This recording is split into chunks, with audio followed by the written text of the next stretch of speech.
Fever. It's homecoming at Moylan Field tonight. Unbeaten Skutt Catholic hosting Elkhorn in some Class B action.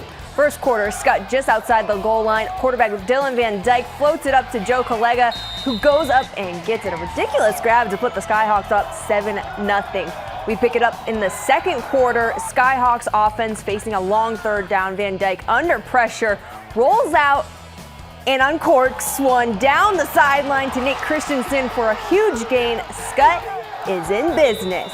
Just a few plays later, it's George Hasenstab taking the handoff and cruising into the end zone for the score. Skutt takes a 14-0 lead into the locker room at halftime. The Skyhawks roll to a 35-7 win to stay undefeated on the season. Grand Island.